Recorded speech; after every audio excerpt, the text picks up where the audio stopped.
আচ্ছা ঠিক আছে, আই গেস রেকর্ডিংও স্টার্ট হয়ে যাচ্ছে। তো আমরা গতদিন হচ্ছে আহ, ওই ইনফরমেশন থিওরির জিনিসপত্র একটু দেখতেছিলাম। ইনফরমেশন থিওরি মানে যদি আমাদের কোনো সোর্স থাকে তাহলে সেখানে কতটুকু ইনফরমেশন আছে সেটা আমরা মাপার চেষ্টা করতেছিলাম, তাই না? তো মেজার করার জন্য আমরা প্রবাবিলিটির হেল্প নিয়েছিলাম, যে আমাদের প্রবাবিলিটি যত বেশি হবে তো সেখানে ইনফরমেশন তত কম হবে। মানে একটা ঘটনা যত লেস সার্টেইন সেখানে ইনফরমেশন তত বেশি, তাই তো? আর যেটা মোর সার্টেইন সেখানে ইনফরমেশন তত কম।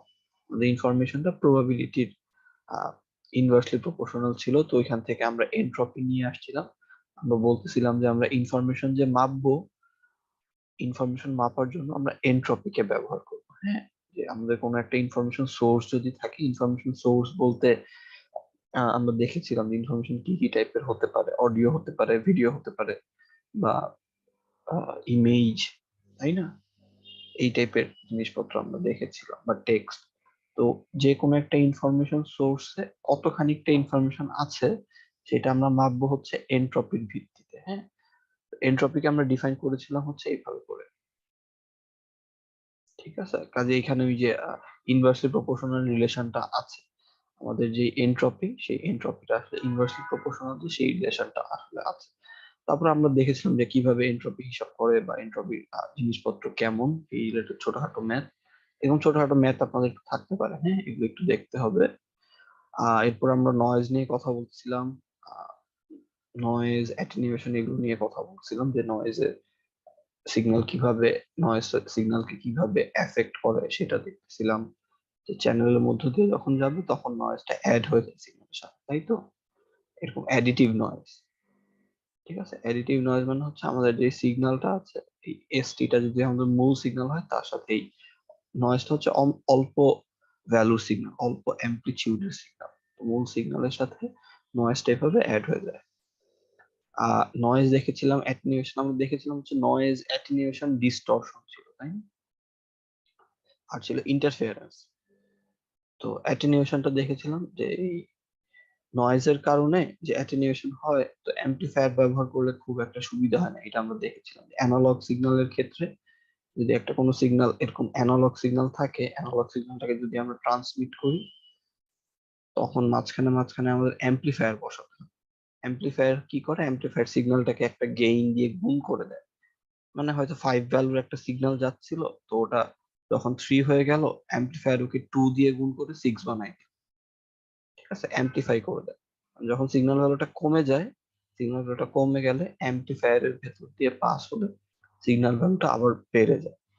কিন্তু এই অ্যানালগ সিগন্যালের সমস্যা ছিল যে অ্যাম্পলিফাই যে হচ্ছে, নয়েজটাও অ্যাম্পলিফাই হয়ে যাচ্ছে।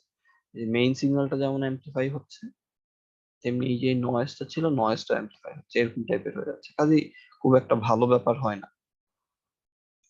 এই জন্য আমরা যেটা করতাম, আমরা অ্যানালগ সিগন্যাল ট্রান্সমিশন না করে ডিজিটাল সিগন্যাল ট্রান্সমিট করতাম। ডিজিটাল সিগন্যাল ট্রান্সমিট করলে যেটা হতো, এই চ্যানেলের মাঝখানে আমরা রিপিটিভ রিজেনারেটর বসাতাম, তাই তো? রিপিটিভ রিজেনারেটর অ্যাম্পলিফায়ারের মতন ছিল না।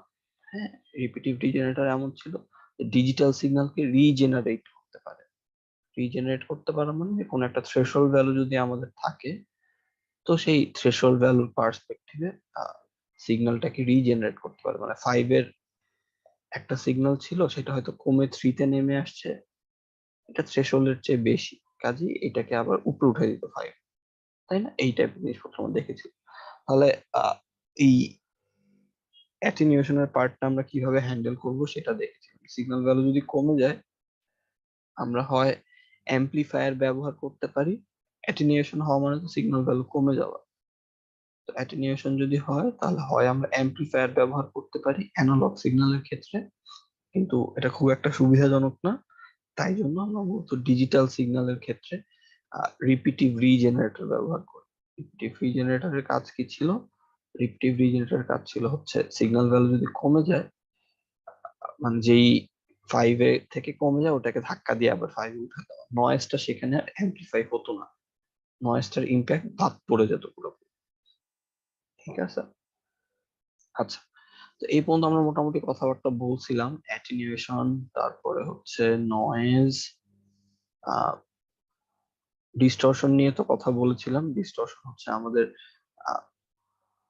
ওই যে বলছিলাম যে একটা ডিলে ইন্ট্রোডিউস হয় আমাদের যে সিগন্যালটা ছিল। আচ্ছা, ডিস্টরশনের কারণে কিরকম ব্যাপার হয় সেটা যদি একটু বলি। ডিস্টরশনের কারণে ইন্টারফিয়ারেন্স হয়। ওকে,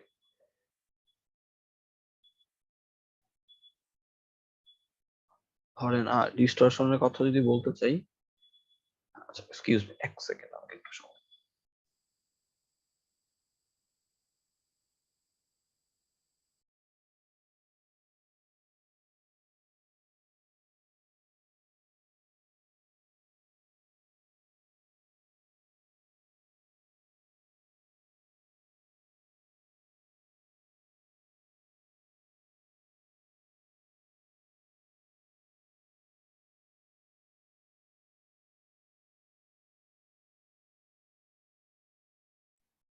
আচ্ছা, ঠিক আছে। তো যেটা বলতেছিলাম যে ডিস্টরশনের কারণে আমাদের ইন্টারফারেন্স হয়, বা ডিস্টরশনটা কি ছিল? ডিস্টরশনটা ছিল হচ্ছে আমাদের সিগন্যালটা টাইম শিফটেড হয়ে যায়, মানে টাইম শিফট বা ফেজ শিফট হয়। ধরেন আমাদের সিগন্যাল যদি এরকম হয়, একটা ডিজিটাল সিগন্যালের কথা যদি আমরা চিন্তা করি, মনে করেন একটা ডিজিটাল সিগন্যাল এমন আছে, আমি একটুখানি এঁকে দেখানোর ট্রাই করি ডিস্টরশনের ইফেক্টটা কেমন।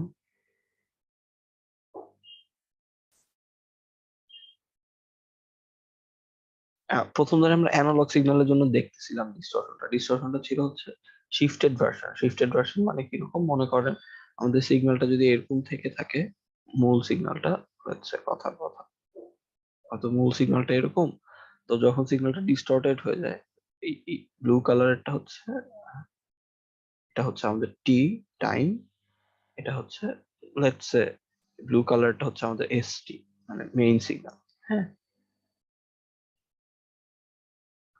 অরিজিনাল সিগন্যাল যদি বলতে চাই। তো যখন আমাদের ডিস্টরশন হয়, তখন সিগন্যালটা শিফটেড হয়ে যায়, একটা ডিলে চলে আসে। ডিলে চলে আসার অর্থ কি? এই জিনিসটাই কপি হয়ে যায়, একটা টাইম ডিলে চলে আসে।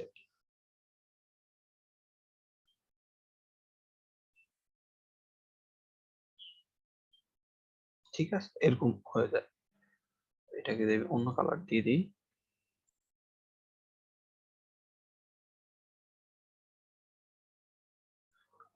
Okay, ঠিক আছে। তো এটাই হচ্ছে গিয়ে ডিস্টরশনের মূল সমস্যাটা ছিল, যে একটা টাইম ডিলে ইন্ট্রোডিউস হয়ে যায়। এই নীল কালারেরটা হচ্ছে আমাদের যদি মেইন সিগন্যাল হয়, এই গ্রিন কালারের যে সিগন্যালটা, এটাকে আমরা হয়তো এস প্রাইম টি নাম দিলাম। তো এটাই হচ্ছে আমাদের একটা ডিলে ওয়ালা সিগন্যাল। তো এটি হচ্ছে ডিস্টরশনের কারণে হয়। ঠিক আছে, এটা হচ্ছে ডিলেড সিগন্যাল। তো এটা অ্যানালগ সিগন্যালের ক্ষেত্রে এরকম টাইপের ব্যাপার ঘটলো। আর ডিজিটাল সিগন্যালের ক্ষেত্রে যেরকম হয়, যদি ডিজিটাল সিগন্যালের ক্ষেত্রে একটু দেখানোর ট্রাই করি আমি। ডিজিটাল সিগন্যালের ক্ষেত্রে যেমন হয়, ইন্টারফেয়ারেন্স হয়ে যায়, এই ডিস্টরশনের কারণে ইন্টারফেয়ারেন্স ক্রিয়েট হয়। ইন্টার সিম্বল ইন্টারফেয়ারেন্স কিরকম হয়? এটা তাহলে হচ্ছে অ্যানালগ সিগন্যালের ক্ষেত্রে। হ্যাঁ, অ্যানালগ সিগন্যাল মানে যে সিগন্যালটাই যে আমরা নর্মালি দেখি টাইমের সাথে চেঞ্জ হয়। আর ডিজিটাল সিগন্যাল হচ্ছে যে সিগন্যালে সার্টেন কিছু ভ্যালুই পসিবল। তাই না? আমরা অ্যানালগ আর ডিজিটালের পার্থক্য দেখেছিলাম। তো ডিজিটাল সিগন্যাল দেখতে তো কিরকম থাকবে? কিছু সার্টেন ভ্যালুই থাকবে, মানে 5 0 এরকম। যদি আমরা চিন্তা করি বাইনারি লজিক লেভেলে চিন্তা করলে 0 1 আর কি শুধুমাত্র থাকবে ডিজিটাল সিগন্যাল।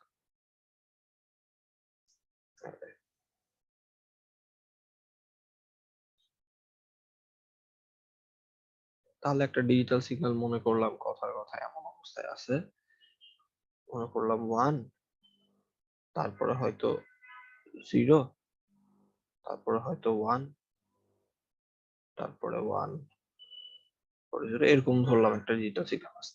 এইখানে যদি আমাদের ডিস্টরশন হয়, তাহলে মূল সমস্যা যেটা হয়, সমস্যাটা একটু দেখানোর ট্রাই করি। এই যে দুইটা ওয়ানের মাঝখানে একটা জিরো,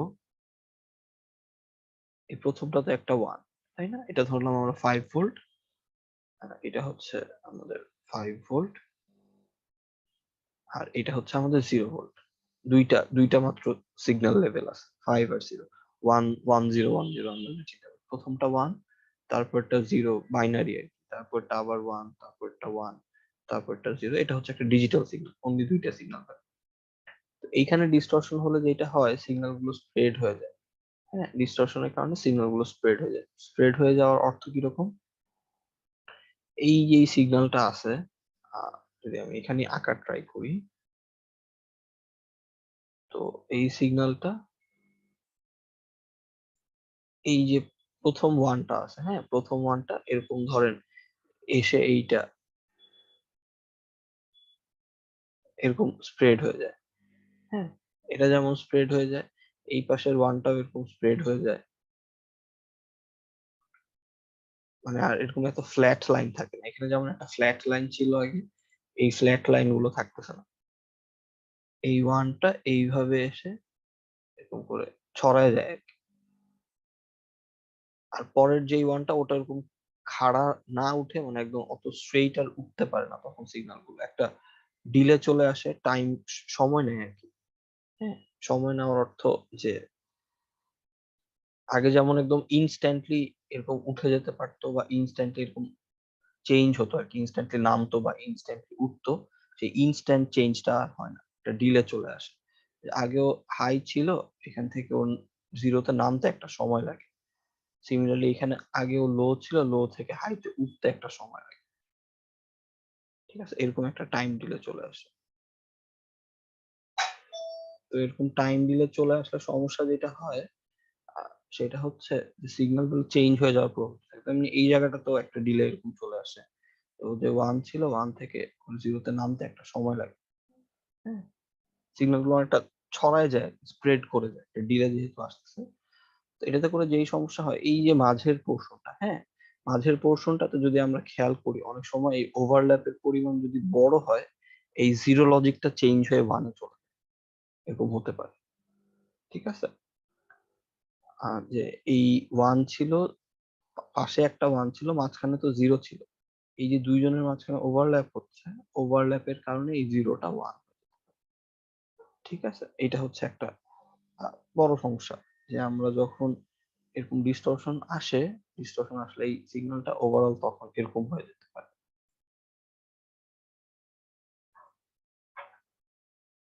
আরেকবার আঁকাই, তখন এই সিগন্যালটা এই এই জায়গাটাও ওয়ান আকারে আমরা আর কি অনেক সময় চলে আসে। ঠিক আছে, এই দুজনের ওভারল্যাপের কারণে মাঝখানের যে পোর্শনটুকু, এই মাঝখানের পোর্শনটুকু তো আমরা একটা ওয়ান পেয়ে যাবো আর কি, ওভারল্যাপের কারণে। ঠিক আছে, কারণ যদি আমি খেয়াল করি, এখানে তো দুইটা সিগন্যাল ভ্যালু আলটিমেটলি অ্যাড হতে থাকে, ডিফারেন্ট ডিফারেন্ট ভ্যালু গুলো, ডিফারেন্ট ডিফারেন্ট ভ্যালু গুলো যদি অ্যাড হতে থাকে, তাহলে এখানে আমরা ধরেন এরকম টাইপের একটা সিগন্যাল পাবো।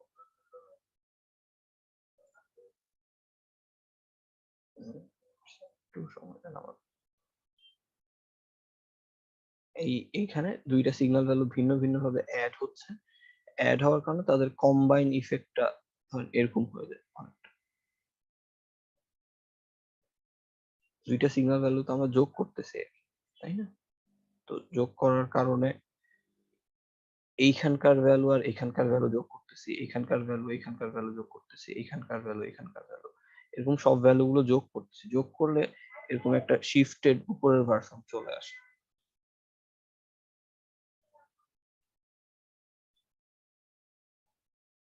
ঠিক আছে, তো এরকম চলে আসলে তখন এই মাঝের যেই পোর্শনটা, সেটা আসলে আর জিরো হিসেবে থাকে না, জিরো হিসেবে না থেকে এই মাঝের জিনিসটাও ওয়ান হয়ে যেতে পারে। এটা হচ্ছে ডিস্টরশনের সমস্যা। এই ধরনের জিনিসকে বলা হয় হচ্ছে ইন্টার সিম্বল ইন্টারফেয়ারেন্স।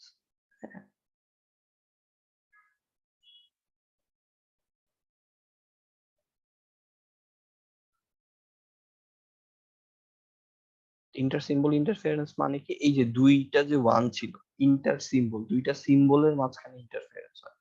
এই যে দুইটা ওয়ান যে ছিল, এই দুইটা ওয়ানের, এই যে ওরা যে ছড়ায় গেছিল, স্প্রেড হয়ে গেছিল, স্প্রেড হয়ে যাওয়ার কারণে এই দুইটা ওয়ানের মাঝখানে আমরা যে জিরোটা ছিল, সেই জিরোটা আসলে হারায় গেছে, সেই জিরোটা আর খুঁজে পাওয়া যাচ্ছে না। তো এই জন্য এই এই ধরনের জিনিসকে বলা হয় হচ্ছে ইন্টার সিম্বল ইন্টারফেয়ারেন্স। ঠিক আছে, যে দুইটা সিম্বল, এই যে দুই পাশে দুইটা ওয়ান ছিল, দুইটা ওয়ানের কারণে মাঝের যে পোর্শনটা, এরা যে এরকম ছড়ায় গেছে, স্প্রেড করে গেছে, স্প্রেড করে যাওয়ার কারণে মাঝের যে পোর্শনটা, সেইখানকার ভ্যালু গুলো যদি আমরা কনসিডার করলে মাঝের পোর্শনটা এরকম উঠে যাবে, ওই ভ্যালুটা আর জিরোর মতন থাকবে না আর কি, ওটা এরকম উঠে যাবে, উঠে গেলে এই জিরোটাও তখন অনেকটা ওয়ানের মতন হয়ে যাবে। হ্যাঁ, তার মানে চেঞ্জ হয়ে যাচ্ছে, জিরোটা চেঞ্জ হয়ে গেল, একটা মানে আর কি গোলমাল হলো তো, তাই না? জিরোটা চেঞ্জ হয়ে গেল এই ডিস্টরশনের কারণে। এই ডিস্টরশনের কারণে এরকম ইন্টার সিম্বল ইন্টারফিয়ারেন্স হতে পারে। ঠিক আছে, এটা একটা ব্যাপার। আচ্ছা, তো আহ এইটা হচ্ছে আর কি একটা সমস্যা, এই ডিস্টরশনের এটা হচ্ছে একটা সমস্যা, যে যখন আমাদের এরকম লম্বা ডিস্টেন্স পাথ, মানে লম্বা পাথ যখন সিগন্যালটা ট্রাভেল করে, তখন এরকম টাইম ডিলের কারণে সিগন্যাল ভ্যালু চেঞ্জ হয়ে যেতে পারে, ওয়ান গুলো জিরো হয়ে যেতে পারে, এরকম টাইপের সমস্যা হতে পারে। এই কারণে আইএসআই হয়, ইন্টার সিম্বল ইন্টারফারেন্স, এটাকে বলা হয় হচ্ছে আইএসআই।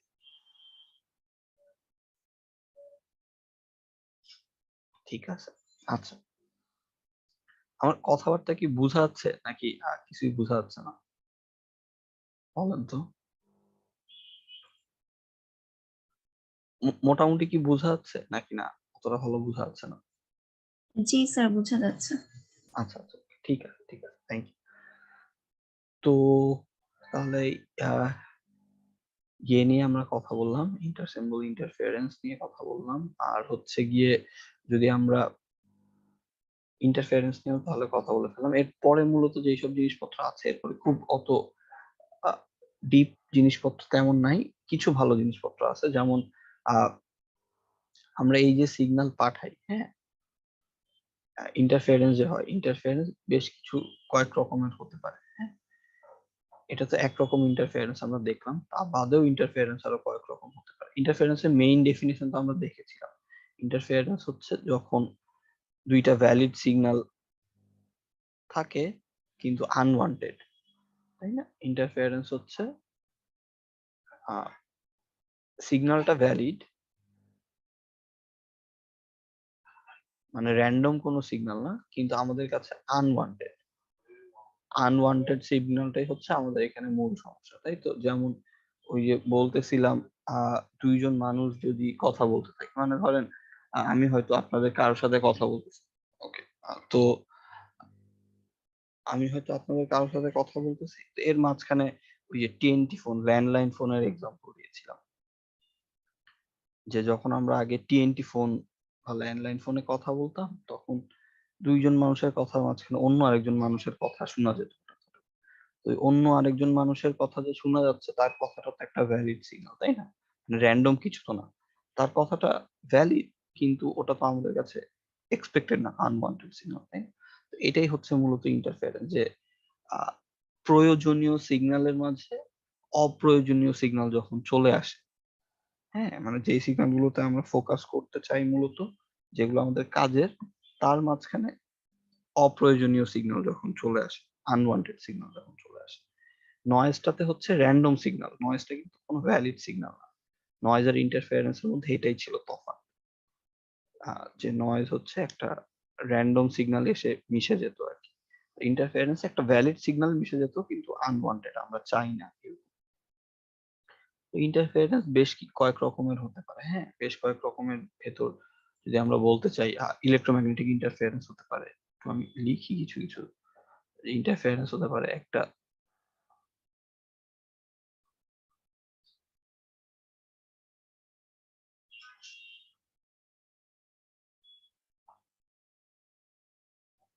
ঠিক আছে, ইলেকট্রোম্যাগনেটিক ইন্টারফেরেন্স হতে পারে, তারপর হতে পারে কো চ্যানেল ইন্টারফেরেন্স হতে পারে, দুইটা চ্যানেলের মাঝখানে যে ইন্টারফেরেন্স,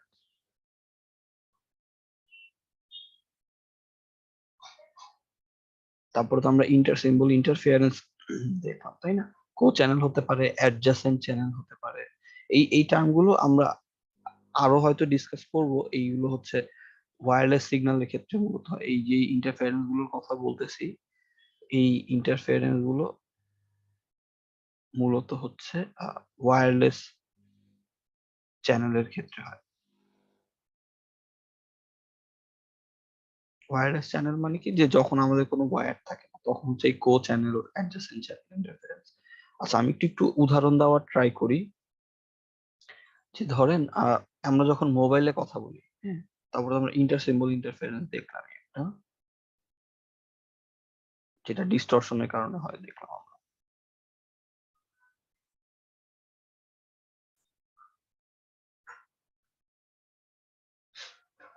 যেমন এই আচ্ছা, একটা করে আমি এক্সাম্পল দিই। ইলেকট্রোম্যাগনেটিক ইন্টারফারেন্স কেমন?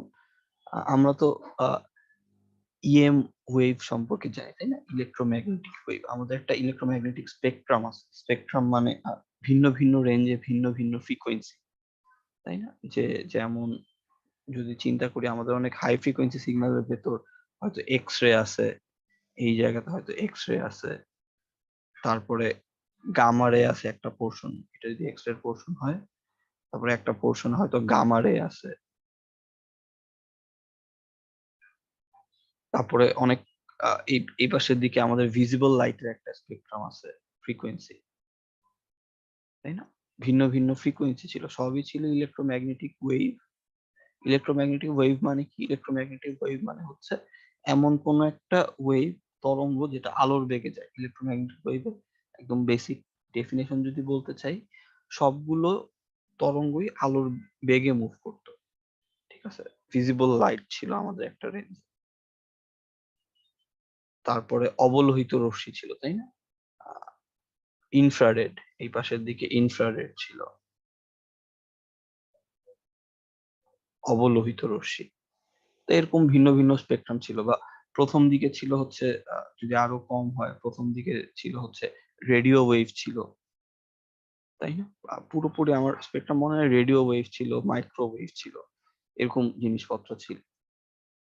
একদম প্রথম দিকে ছিল হচ্ছে রেডিও ওয়েভ।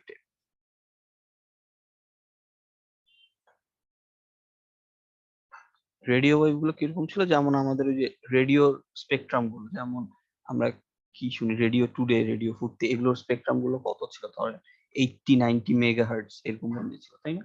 এটা মোটামুটি ওই রেঞ্জের আর কি, যে 80 থেকে 100 মেগাহার্টজ এরকম ফ্রিকোয়েন্সির সিগন্যাল, এগুলো ছিল রেডিও ওয়েভ। তারপরে এখান থেকে যত আমরা যাচ্ছিলাম ডান সাইডে, আমাদের ফ্রিকোয়েন্সি গুলো বাড়তেছিল আর কি, ঠিক আছে? রেডিও ওয়েভের চাইতে ইনফ্রারেড এর ফ্রিকোয়েন্সি আর একটু বেশি, তার চাইতে ভিজিবল লাইটের ফ্রিকোয়েন্সি আর একটু বেশি, হ্যাঁ। এদিকে যত আমরা যাচ্ছিলাম তত আমাদের ফ্রিকোয়েন্সি বাড়তেছিল। এটাই ছিল আমাদের ইএম স্পেকট্রাম। ইএম স্পেকট্রাম মানে হচ্ছে ইলেকট্রোম্যাগনেটিক ওয়েভের স্পেকট্রাম। এদিকে আমরা যত যাচ্ছিলাম তত আমাদের ফ্রিকোয়েন্সি বাড়তেছিল। তো এটাকে আমরা বলতেছি হচ্ছে ইএম স্পেকট্রাম, ইলেকট্রোম্যাগনেটিক স্পেকট্রাম যদি একটু লিখতে চাই।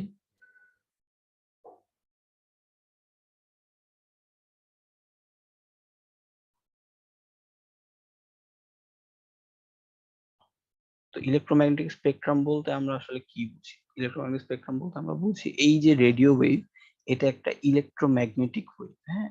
বা এই যে ইনফ্রারেড লাইট, ইনফ্রারেড লাইটও একটা ইলেকট্রোম্যাগনেটিক ওয়েভ।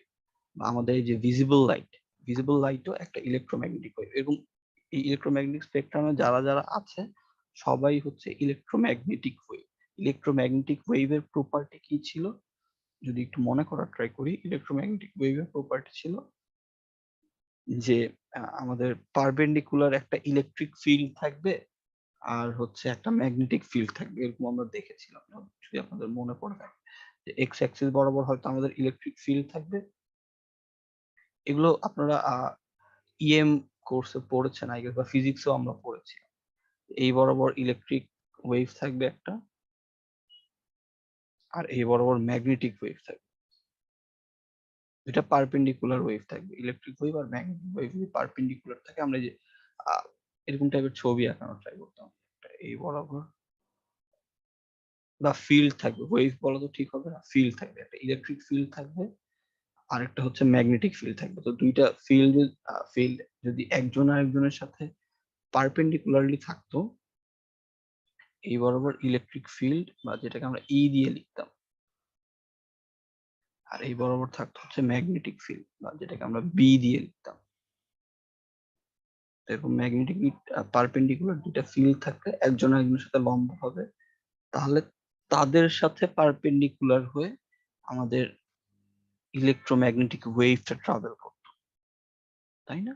দুইটা ফিল্ডের সাথে পারপেন্ডিকুলারলি, মানে থার্ড থার্ড যদি আমাদের একটা ইয়ে থাকে, জেড হয়, তো জেড ডিরেকশন বরাবর হচ্ছে আমাদের ইলেকট্রোম্যাগনেটিক ওয়েভটা আর কি জেনারেট হতো, বা এটা হচ্ছে ট্রাভেল করতো।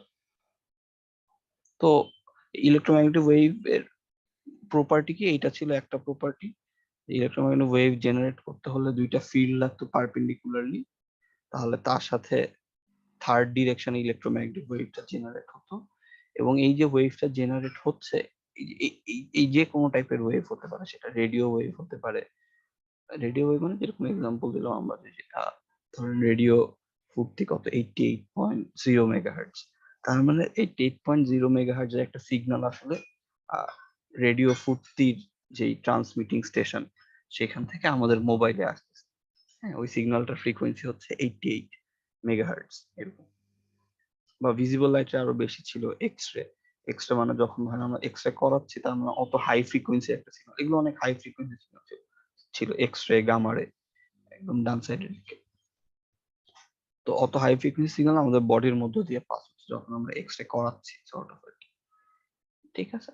তো এই সবগুলোই ছিল ইলেকট্রোম্যাগনেটিক ওয়েভ।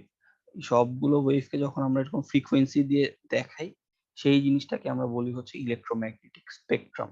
স্পেকট্রাম বলতে সহজভাবে বুঝি ফ্রিকোয়েন্সির রেসপেক্টে দেখানো, যে কোথায় কোন সিগন্যালের ফ্রিকোয়েন্সি কেমন।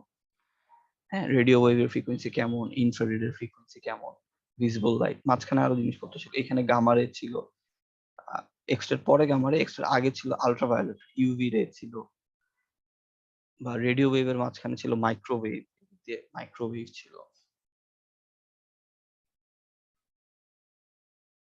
মাইক্রোওয়েভ, রেডিও ওয়েভ, এগুলো আমরা কমিউনিকেশনের কাজে ব্যবহার করি। হ্যাঁ, এদিক দিয়ে গামা রে, ইউভি ছিল, ইউভি, আল্ট্রাভায়োলেট। ঠিক আছে? ভিন্ন ভিন্ন সিগন্যালের ভিন্ন ভিন্ন ফ্রিকোয়েন্সি স্পেকট্রাম। তো এগুলোকেই যখন আমরা দেখাই এরকম একটা কার কত ফ্রিকোয়েন্সি, সেটাকে আমরা বলি হচ্ছে ইলেকট্রোম্যাগনেটিক স্পেকট্রাম। তো ইলেকট্রোম্যাগনেটিক স্পেকট্রামের পাশাপাশি সিগন্যাল গুলোর মধ্যে ইন্টারফেরেন্স হয়। যে প্রথম যে ইন্টারফেরেন্সটা বলতেছি, ইলেকট্রোম্যাগনেটিক ইন্টারফেরেন্স। ইলেকট্রোম্যাগনেটিক ইন্টারফেরেন্সটা কেমন? যে ধরেন আপনি রেডিও টুডের আমাদের ইয়ে 88 পয়েন্ট রেডিও ওয়েভ গুলোর মধ্যে ধরেন ইন্টারফেরেন্স হতে পারে। যে যেমন আমরা যদি রেডিও টুডের কথা কনসিডার করি, বা রেডিও ফুর্তি, কার কত ফ্রিকোয়েন্সি মনে নাই তো পুরোপুরি, বললাম ফুর্তিটা ছিল বোধহয় কত 88.0। তো এইটার ফ্রিকোয়েন্সি স্পেকট্রাম বললাম 88.0 মেগাহার্টজ। তো এটার পাশে কোন রেডিও ছিল কেউ বলতে পারেন? 88.4 এ কি ছিল? শুনেন রেডিও, ধরেন 88.4 এ হয়তো আরো একটা কোনো রেডিও ছিল, বলতে পারেন না কিছু? ছিল হয়তো কিছু একটা রেডিও এক্স ওয়াই জেড। তো তখন যেটা হতো, এই যে রেডিও এক্স ওয়াই জেড যেটা 88.4 মেগাহার্টজ এ ট্রান্সমিট করতেছে, আর রেডিও ফুর্তি যেটা সে 88.0 মেগাহার্টজ এ ট্রান্সমিট করতেছে, যেটা হতে পারে অনেক সময় একটা রেডিও সিগন্যালের ইম্প্যাক্ট কারণ, মানে ইন্টারফেয়ারেন্স এর কারণে আরেকটা রেডিও সিগন্যাল ইম্প্যাক্টেড হয়। হ্যাঁ, যে হয়তো আমরা রেডিও ফুর্তি টিউন করেছি, কিন্তু দেখা গেল রেডিও এক্স ওয়াই জেড এর কিছু কিছু কথাবার্তা শোনা যাচ্ছে। ঠিক আছে? এইটাই হচ্ছে ইন্টারফেয়ারেন্স, যে আমাদের মূল সিগন্যাল আমরা যেটা চাচ্ছি, ওয়ান্টেড সিগন্যাল হচ্ছে 88.0 মেগাহার্টজ এর রেডিও ফুর্তি, কিন্তু তার আশেপাশে যেই আরো রেডিও চ্যানেল গুলো আছে, তাদের ফ্রিকোয়েন্সি স্পেকট্রাম গুলো তো কাছাকাছি, তাই না?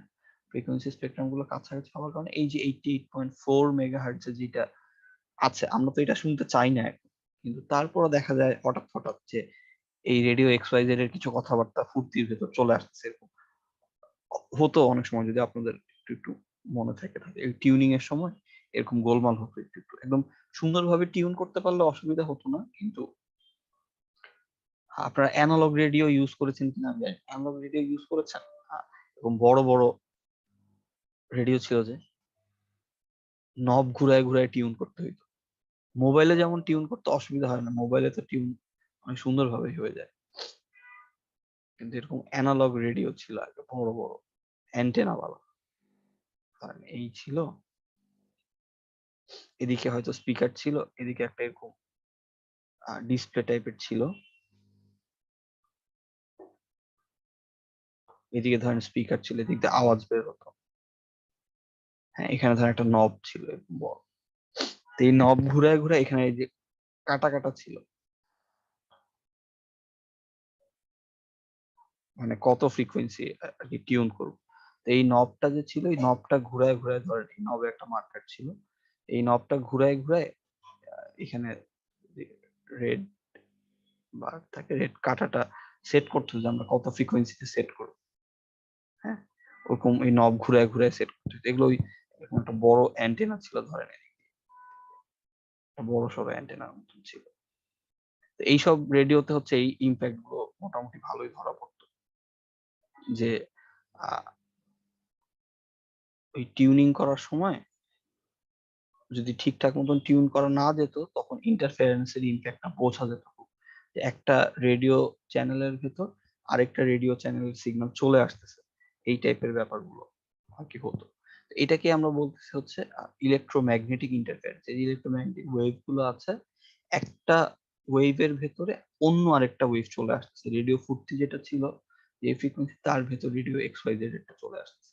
হ্যাঁ, তারপর কো চ্যানেল ইন্টারফেয়ারেন্স আছে। কো চ্যানেল ইন্টারফেয়ারেন্স বা অ্যাডজেসেন্ট চ্যানেল ইন্টারফেয়ারেন্স, এগুলো ওয়্যারলেস কমিউনিকেশনের ক্ষেত্রে হয়।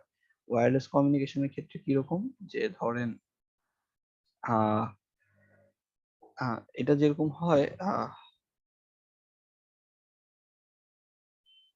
ওয়্যারলেস চ্যানেলের ক্ষেত্রে আমরা যখন মোবাইল কমিউনিকেশন করি, এই ইন্টারফেয়ারেন্স গুলো, এই দুইটা কো চ্যানেল বা অ্যাডজেসেন্ট চ্যানেল, এগুলো মোবাইল কমিউনিকেশনে আপনারা পড়বেন। যদি মোবাইল কমিউনিকেশন কোর্স আপনারা সামনে করে থাকেন, তখন এইসব জিনিসপত্র অনেক দেখবেন। এই কো চ্যানেল ইন্টারফেয়ারেন্স, অ্যাডজেসেন্ট চ্যানেল ইন্টারফেয়ারেন্সটা অনেক অনেক কথাবার্তা বলা হয়।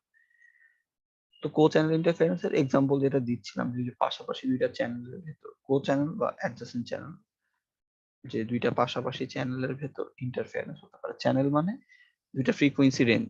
হ্যাঁ, এখানে চ্যানেলের মূল মানে হচ্ছে একটা ফ্রিকোয়েন্সি ব্যান্ডকে আমরা একটা চ্যানেল বলি আর কি। একজনের ফ্রিকোয়েন্সি ব্যান্ডের ভেতর আরেকজনের ফ্রিকোয়েন্সি ব্যান্ডের জিনিসপত্র চলে আসে, ওই টাইপের জিনিসপত্র যদি হয়, তখন আমরা হচ্ছে ওইখানে ইন্টারফারেন্সটাকে কো চ্যানেল বা অ্যাডজেসেন্ট চ্যানেল ইন্টারফারেন্স বলি। ঠিক আছে, আচ্ছা।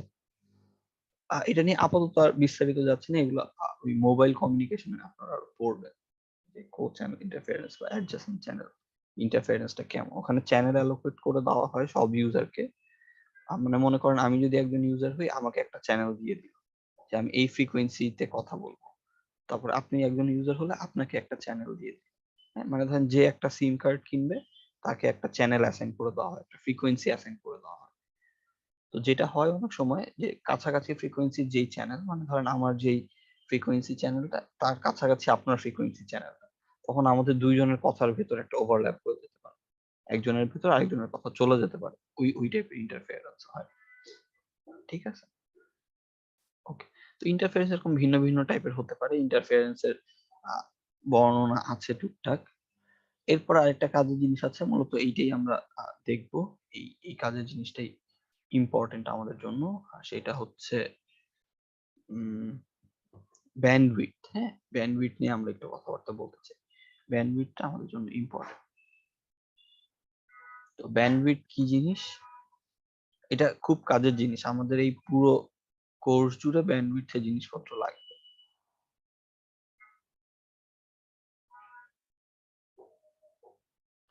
ব্যান্ডউইথ শব্দটা শুনলে কি মনে হয় আপনাদের কাছে? কেউ শেয়ার করবেন? মানে ব্যান্ডউইথ শুনলে কি বুঝেন আপনারা, বা কি মনে হয়?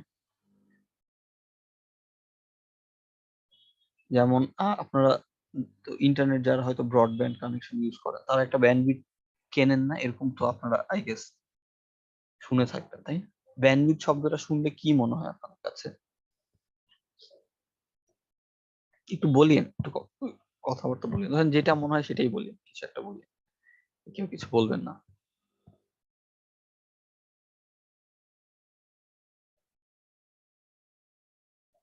আচ্ছা, আহ ঠিক আছে। ব্যান্ডউইথ শব্দটা দিয়ে আসলে আমরা বোঝাই হচ্ছে একটা ফ্রিকোয়েন্সি রেঞ্জ। হ্যাঁ, সহজভাবে যদি আমি বলতে চাই, ব্যান্ডউইথ শব্দটা দিয়ে আমরা বোঝাই হচ্ছে একটা range of frequency.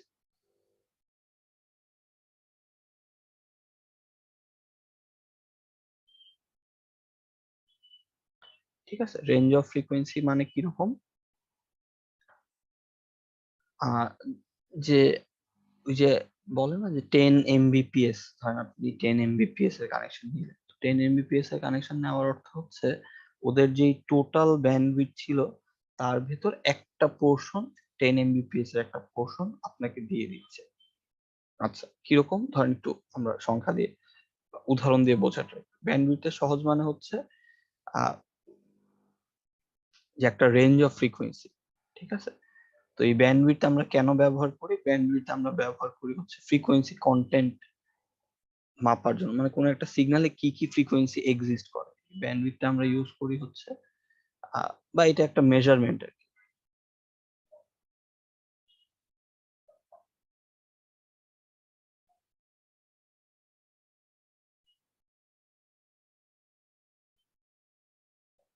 Measurement of frequency contained in a signal. হ্যাঁ, মানে একটা সিগনালে কি কি ফ্রিকোয়েন্সি এক্সিস্ট করে। অনেক ক্ষেত্রেই যেটা হয় আমাদের সিগন্যাল গুলো পিওর একটা সিঙ্গেল ফ্রিকোয়েন্সি সিগন্যাল হয় না। হ্যাঁ, সিগন্যাল গুলোকে আমরা দুই ভাগে ভাগ করতে পারি। আমাদের যে সিগন্যাল নিয়ে আমরা ডিল করি, আমাদের সিগন্যাল গুলোকে দুই ভাগে ভাগ করতে পারি। এক ধরনের সিগন্যালকে বলা হয় হচ্ছে মোনোটোন সিগন্যাল,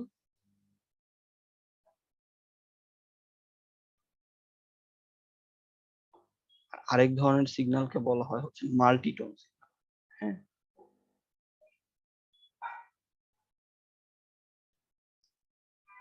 তো মোনোটোন সিগন্যাল হচ্ছে সিঙ্গেল ফ্রিকোয়েন্সি। মোনো শব্দের অর্থের সাথে তো আমরা পরিচিত, তাই না? মোনো মানে হচ্ছে সিঙ্গেল, মোনোটোন সিগন্যাল মানে হচ্ছে একটা সিঙ্গেল ফ্রিকোয়েন্সি সিগন্যাল।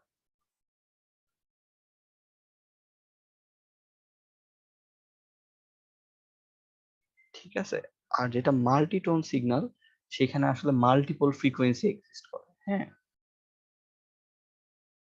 তো এই ক্ষেত্রে হচ্ছে আমাদের ব্যান্ডউইথটা খুব কাজে, যেখানে মাল্টিপল ফ্রিকোয়েন্সি এক্সিস্ট করে সেই ধরনের সিগন্যালকে আমরা বলি হচ্ছে মাল্টিটোন সিগন্যাল। কিরকম, যে ধরেন একটা মনোটোন সিগন্যালের উদাহরণ দেওয়ার ট্রাই করি। মনে করেন একটা পিওর সাইন ওয়েভ যদি হয়। হ্যাঁ, একটা মনোটোন সিগন্যালের উদাহরণ যদি আমরা বোঝার ট্রাই করি, ধরেন একটা পিওর সাইন ওয়েভ,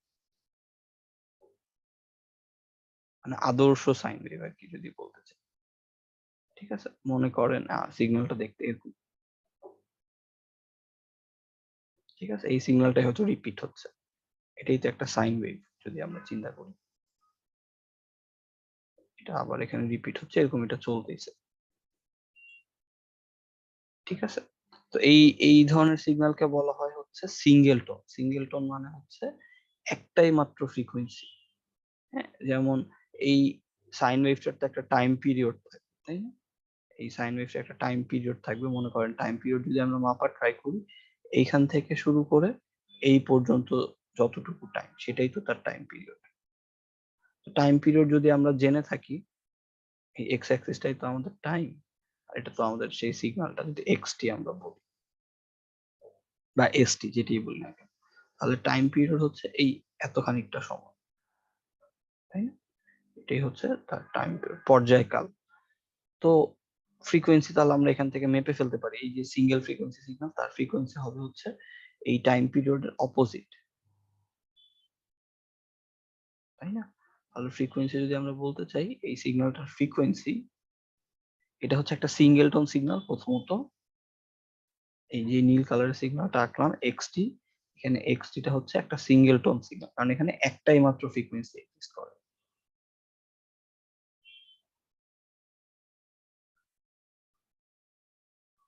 হ্যাঁ, এবং তার ফ্রিকোয়েন্সি কত, তার ফ্রিকোয়েন্সি যদি আমরা মাপতে চাই, সেই ফ্রিকোয়েন্সি এফটা হবে হচ্ছে কি এই 1/t, তাই না? এই যে টাইম পিরিয়ড আমরা যা পেলাম সেটাকে যদি ইনভার্স করে দিই তাহলেই না ফ্রিকোয়েন্সি পেয়ে যাবো। তো ধরেন এই সিগন্যালটার ফ্রিকোয়েন্সি কথার কথা আমরা ধরলাম 1 কিলোহার্টজ, ধরলাম কথার কথা, বা ধরেন এই সিগন্যালের ফ্রিকোয়েন্সি আমরা 10 কিলোহার্টজ ধরলাম, অ্যাজিউম করলাম মনে মনে, হ্যাঁ, 10 কিলোহার্টজ ফ্রিকোয়েন্সি। তো যদি এরকমই আরেকটা সিগন্যাল আমি নেই কথার কথা, কপি করে এখানে পেস্ট করি।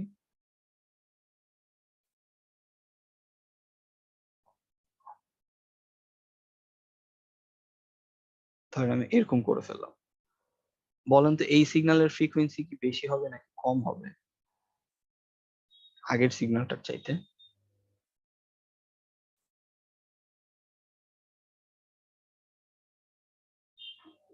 টাইম পিরিয়ডটা এখন এখানে চলে আসলো। এই পরের যে সিগন্যালটা আঁকালাম, হ্যাঁ, এই সিগন্যালটার ফ্রিকোয়েন্সি কি আগের চাইতে বেশি হবে নাকি কম হবে?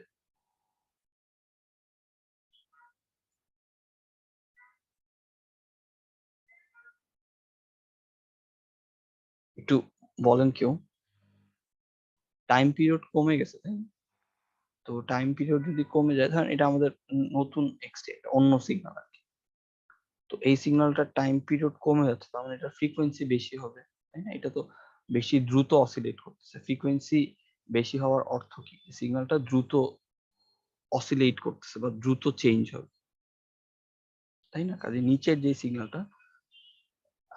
সিগন্যালটার ফ্রিকোয়েন্সি আসলে পরের সিগন্যালের ফ্রিকোয়েন্সির চেয়ে বেশি হবে। এটাও একটা সিঙ্গেল টোন সিগন্যালই হবে, কিন্তু এটার ফ্রিকোয়েন্সি যদি আমরা মাপতে চাই, ধরেন আমরা টাইম পিরিয়ড দিয়ে যদি হিসাব করি, এটা টাইম পিরিয়ড কমে যাচ্ছে আগের চেয়ে, তাই না? আগের যা টাইম পিরিয়ড ছিল এখনকার টাইম পিরিয়ড কমে যাচ্ছে। কাজে ফ্রিকোয়েন্সি যদি আমরা করি এফ, এটা 1/, একটা ছোট সংখ্যা, এই 1/t। কাজে এটার ফ্রিকোয়েন্সি আগের চাইতে বেশি। লেটস সে এটা হয়তো ধরেন হয়তো কত হবে, ধরলাম 15 কিলোহার্টজ এর একটা সিগন্যাল, ঠিক আছে? তার মানে সিগন্যাল যত দ্রুত অসিলেট করবে তার ফ্রিকোয়েন্সি তত বাড়তে থাকে। তো এই সবগুলোই হচ্ছে single tone signal. Single tone signal মানে এই উপরের যে সিগন্যালটা ছিল সেটাও একটা সিঙ্গেল ফ্রিকোয়েন্সির সিগন্যাল ছিল, নিচের যে সিগন্যালটা ছিল এটাও একটা সিঙ্গেল ফ্রিকোয়েন্সির সিগন্যাল ছিল। কিন্তু বাস্তবে যেটা হয়, আমাদের সিগন্যাল গুলো এরকম মনোটোন হয় না। হ্যাঁ, আমাদের যেই সিগন্যাল গুলো অধিকাংশ ক্ষেত্রে এরকম মনোটোন হয় না, একটা সিঙ্গেল ফ্রিকোয়েন্সি হয় না, বরং আমাদের সিগন্যাল গুলো এরকম এরকম টাইপের হয়। আমরা যেই ছবিগুলো আঁকার ট্রাই করি মাঝে মাঝে, প্র্যাকটিক্যাল সিগন্যাল গুলো এই টাইপের হয়, মাল্টিটোন হয় আসলে। আমার কথাবার্তা কি কিছুই বোঝা যাচ্ছে না? বলেন তো, নাকি একদম কনফিউজ? ওকে ওকে, ঠিক আছে। না বোঝা গেলে তাহলে আমাকে প্রশ্ন করিয়ে নেন। হ্যাঁ, যদি না বোঝা যায় তাহলে প্রশ্ন করিয়ে। তো আহ বাস্তবে যে সিগন্যাল গুলো আমরা পাই সেগুলো ধরেন এরকম টাইপ, এরকম হলো, তারপরে এটা হয়তো আবার রিপিট করতেছে।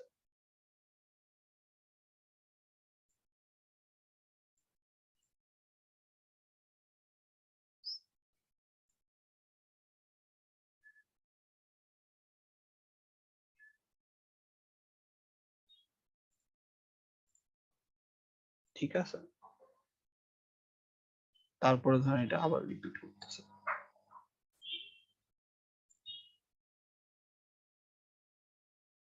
বাস্তবের সিগন্যাল গুলো হচ্ছে মূলত এই টাইপের হয়, মানে অতটা সুন্দর হয় না। সিঙ্গেল টোন এরকম পারফেক্ট সাইন ওয়েভের মতন হয় না। হ্যাঁ, যে একটা শুধুমাত্র ফ্রিকোয়েন্সি এক্সিস্ট করবে সাইন ওয়েভ, এরকম হয় না। বরং বাস্তবের সিগন্যাল গুলো হচ্ছে, যদি আমি আঁকা ট্রাই করি, এখানে তাহলে আমাদের পিরিয়ড হচ্ছে এখান থেকে শুরু করে এই পর্যন্ত একটা পিরিয়ড, তারপরে আবার এখান থেকে এই পর্যন্ত একটা পিরিয়ড, এখান থেকে এই পর্যন্ত একটা পিরিয়ড। হ্যাঁ, তাহলে এখানে আমাদের টাইম পিরিয়ড যদি হিসাব করি এই পর্যন্ত, কিন্তু এখানে ফ্রিকোয়েন্সি কিন্তু একটা না। এটা মনে করেন আমাদের টাইম পিরিয়ড টি, কিন্তু এইখানে কিন্তু এই যে সিগন্যালটা আমরা পাচ্ছি এটাকে যদি আমরা এখন এক্সটি বলি, আমাদের এখনকার এই সিগন্যালটাকে, এই নিচের সিগন্যালটা কিন্তু কোনো সিঙ্গেল ফ্রিকোয়েন্সির সাইন ওয়েভ না। হ্যাঁ, এইখানে আপনারা যদি ফুরিয়ার সিরিজের কথা মনে থেকে থাকে, যে কোনো একটা পিরিয়ডিক সিগন্যালকে আমরা একাধিক সাইন ওয়েভের রেসপেক্টে প্রকাশ করতে পারি, তাই না? ফুরিয়ার সিরিজটা মনে করাই দিই, তাহলে এখানে একটু সুবিধা হবে। এটা তো একটা পিরিয়ডিক সিগন্যাল, তাই না? পিরিয়ডিক সিগন্যাল কারণ রিপিটেড হচ্ছে, তো যে আমরা টাইম পিরিয়ডটা মাপলাম এখান থেকে এই সময় পর্যন্ত, তারপরে সিগন্যালটা আবার রিপিট হচ্ছে, তাই না? এত খানিকটা, তারপরে আবার রিপিট হয়ে এত খানিকটা, আবার রিপিট হয়ে এত খানিকটা, মানে রিপিটেড, যদিও সুন্দর না, মানে একদম পারফেক্ট সাইন ওয়েভের মতন না, কিন্তু পিরিয়ডিক, কাজে এই সিগন্যালটা পিরিয়ডিক।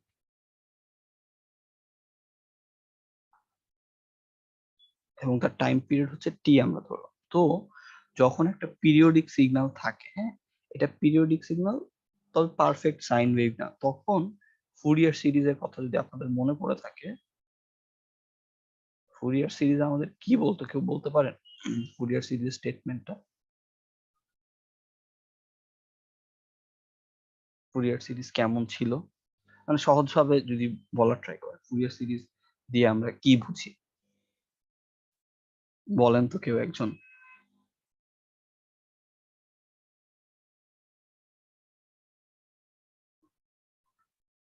আচ্ছা ভুলে গেছি sir.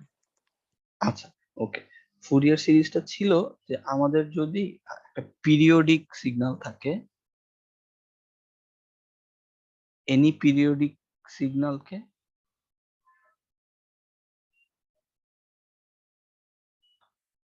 any periodic signal can be expressed uh,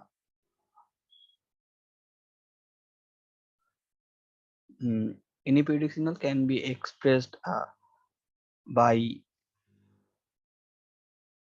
the summation of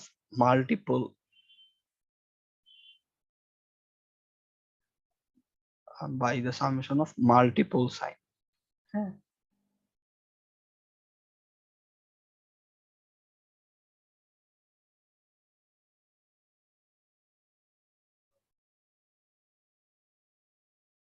এটার মানে কি, এটার মানে হচ্ছে এই যে আমাদের পিরিয়ডিক সিগন্যালটা ছিল, এই পিরিয়ডিক সিগন্যালটাকে আমরা চাইলে আসলে ভেঙে ভেঙে অনেকগুলো সাইন ওয়েভের যোগফল আকারে প্রকাশ করতে পারি।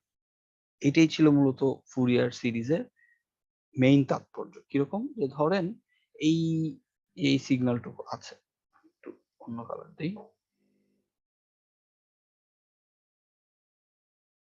ধরেন একটা পিরিয়ডকে আমরা মার্ক করতেছি, হ্যাঁ, এটাই তো একটা পিরিয়ড।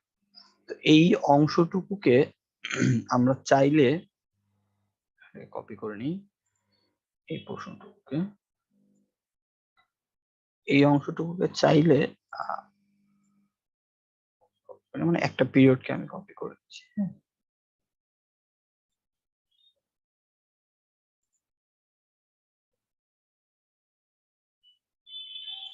এই যে অংশটা আছে, আচ্ছা, এটাকে একটু copy করে নিই।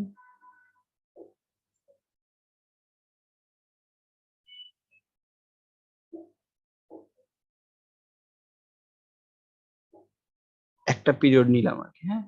তো একটা পিরিয়ডের যে সাইন ওয়েভ, এই যে সিগন্যালটা আছে আমাদের এক্সটিটা, এক্সটিটাকে আমরা চাইলে এইভাবে করে প্রকাশ করতে পারবো। ফুরিয়ার সিরিজ আমাদেরকে এইভাবে হেল্প করবে, এই সিগন্যালটা will be equivalent to summation of multiple sine wave. ধরেন এখানে একটা সাইন ওয়েভ আমরা আঁকালাম,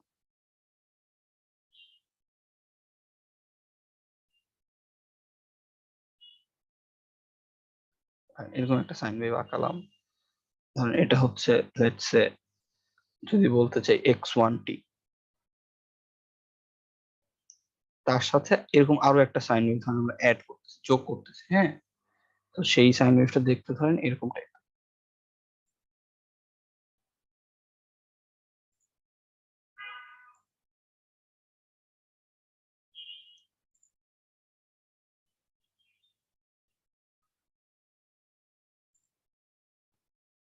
সেই সাইন ওয়েভটা মনে করেন আরেকটু হাই ফ্রিকোয়েন্সি, আগেরটা যা ছিল তার চাইতে এই পরের সাইন ওয়েভটা একটু হাই ফ্রিকোয়েন্সি, হ্যাঁ, এটা হচ্ছে x2t।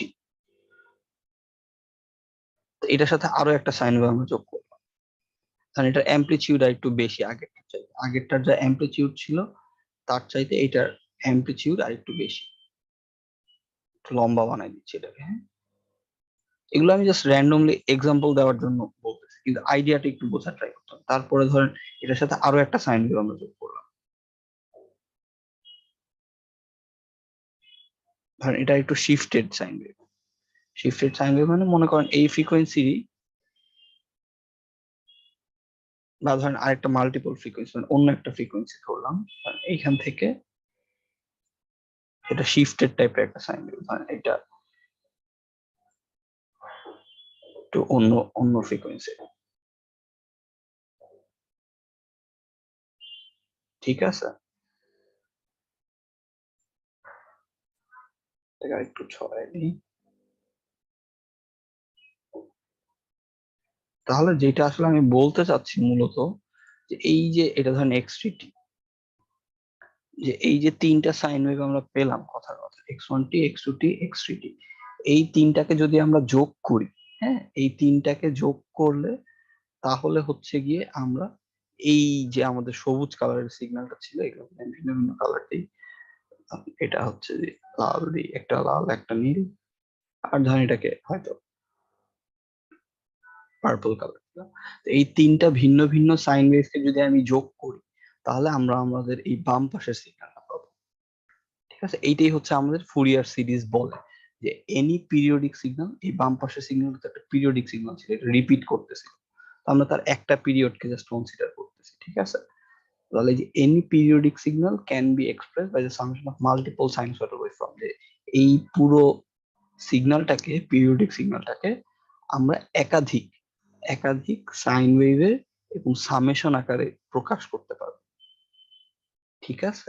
এটাই হচ্ছে ফুরিয়ার সিরিজের একদম বটম লাইন যদি আমরা বলতে চাই, বা সামারি। তো তাহলে এই যে সিগন্যালটা ছিল, এই যে বাম পাশের সবুজ যে সিগন্যালটা, তাহলে আমরা বলতে পারি না যে এই সিগন্যালটা আসলে তিনটা ফ্রিকোয়েন্সি আছে এই সিগন্যালটার ভেতরে। এরকম যতগুলো সাইন ওয়েভ আমরা পাবো সবুজ কালারের সিগন্যালটার জন্য, আমরা এরকম যতগুলো সাইন ওয়েভ পাবো, এই নীল কালারের ধরেন একটা ফ্রিকোয়েন্সি আছে, নীল কালারের সিগন্যালটার ফ্রিকোয়েন্সি আমরা ধরলাম f1।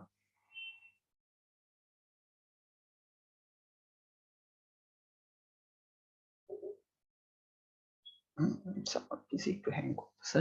এই নীল কালারের যে সিগন্যালটা আমরা পেলাম ধরলাম তার ফ্রিকোয়েন্সি হচ্ছে f1। তারপর লাল কালারের যেটা আমরা পেলাম সেটার ফ্রিকোয়েন্সি ধরলাম f2। পার্পল কালারের ফ্রিকোয়েন্সি ধরলাম f3। আচ্ছা এক্সকিউজ মি, আমি আবার স্ক্রিনটা একটু শেয়ার করতেছি, হ্যাঁ।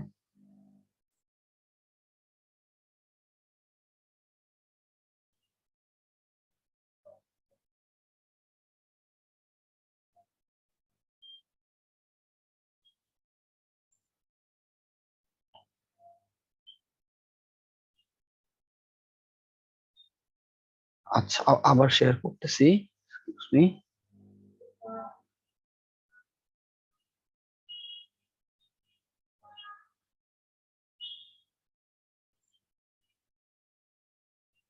আচ্ছা ওকে, আই গেস দেখা যাচ্ছে আবার। তো যেটা বলতেছিলাম, এই যে নীল কালারের,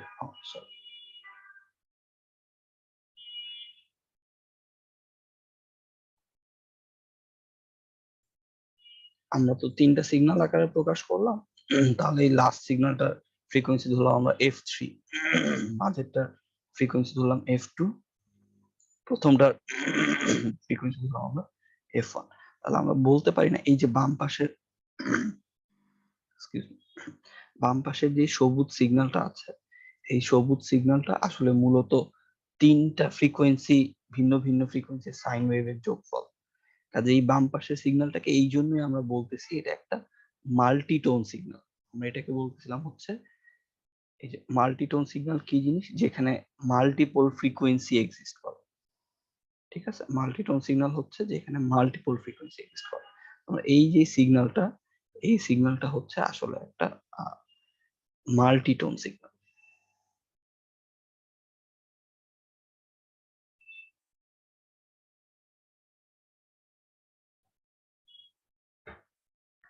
ঠিক আছে? তো এই তো, তাহলে বটম লাইন যেটা দাঁড়াচ্ছে, যখন আমাদের এরকম মাল্টিটোন সিগন্যাল থাকে, তো মাল্টিটোন সিগন্যালের ক্ষেত্রে আমাদের ইয়ে হয়, ব্যান্ডউইডথের ব্যাপার স্যাপার আছে, হ্যাঁ। ব্যান্ডউইডথের ব্যাপার স্যাপার কিরকম, যে ধরেন ভিন্ন ভিন্ন ফ্রিকোয়েন্সি তো আমরা পাচ্ছি, তাহলে এই সবুজ সিগন্যালটার ফ্রিকোয়েন্সি আমরা কত বলবো সেটা একটা প্রশ্ন, তাই না? সিঙ্গেল টোন সিগন্যাল হলে তার ফ্রিকোয়েন্সি ডিরেক্ট একটা ভ্যালু দিয়ে আমরা বলতে পারতাম। এই প্রথম সিগন্যালটার ক্ষেত্রে তার ফ্রিকোয়েন্সি 10 কিলো হার্টজ ধরতেছিলাম আমরা, এই দ্বিতীয় সিগন্যালটার ক্ষেত্রে তার ফ্রিকোয়েন্সি 15 কিলো হার্টজ ধরতেছিলাম। সিঙ্গেল টোন হলে সমস্যা ছিল না, কিন্তু মাল্টি টোন হলে তখন আমাদের এই ব্যান্ডউইডথের ব্যাপার স্যাপার চলে আসে। যে আমরা তখন একটা ফ্রিকোয়েন্সি রেঞ্জের কথা বলি। ঠিক আছে, ফ্রিকোয়েন্সি মনে করেন এই মাল্টিটোন সিগন্যালটার f1 এর ভ্যালু আমরা মনে করলাম কত ধরবো বলেন? f1 টা মনে করলাম হচ্ছে 10 কিলোহার্টজ। এই যে f2 টা আছে, f2 টা তো আরো হাই ফ্রিকোয়েন্সি, এটাকে মনে করেন আমরা 15 কিলোহার্টজ ধরলাম। আর f3 যেটা, এটা মনে করেন আমরা ধরলাম 12 কিলোহার্টজ। তার মানে এই যে আমাদের সবুজ কালারের সিগন্যাল ছিল, এটাতে এই তিনটা সাইন ওয়েভ এক্সিস্ট করে, তিনটা ফ্রিকোয়েন্সি এক্সিস্ট করে আলাদা আলাদা। তাহলে আমরা যে ব্যান্ডউইথ বলবো, ব্যান্ডউইথ কয়েক ভাবে আমরা ডিফাইন করতে পারি। এই সবুজ কালারের সিগন্যালটার ফ্রিকোয়েন্সি আমরা এখন মাপার ট্রাই করতেছি। আমরা হচ্ছে এখন ব্যান্ডউইথ টার্মটা নিয়ে আসতেছি। এই ব্যান্ডউইথ টার্মটা মূলত আমরা ব্যবহার করি মাল্টিটোন সিগন্যালের ক্ষেত্রে, মানে যেই সিগন্যালে একাধিক ফ্রিকোয়েন্সি এক্সিস্ট করে। হ্যাঁ, মাল্টিটোন সিগন্যালের ক্ষেত্রে আমরা ব্যান্ডউইথ টার্মটা ডিফাইন করি। তো তাহলে এই সবুজ সিগন্যালটার ব্যান্ডউইথ কত হবে? তো এই সবুজ সিগন্যালের ব্যান্ডউইথকে ডিফাইন করার জন্য বেশ কয়েক রকম ব্যান্ডউইথ আছে। ঠিক আছে, বেশ কয়েক রকম ব্যান্ডউইথ আছে। বেশ কয়েক রকম ব্যান্ডউইথ কেমন? যে ধরেন আচ্ছা, এই সাইনের ধরেন অ্যামপ্লিটিউড একটু কমাই দিই আমরা।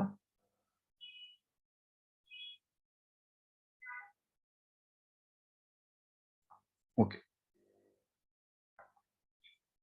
একটু ফ্রিকোয়েন্সি বাড়াই দিই। ওকে, তাহলে এই যে ব্যান্ডউইথ আমরা মাপবো, ব্যান্ডউইথ মাপার জন্য আমরা একটা ব্যবহার করি হচ্ছে অ্যাবসলিউট ব্যান্ডউইথ।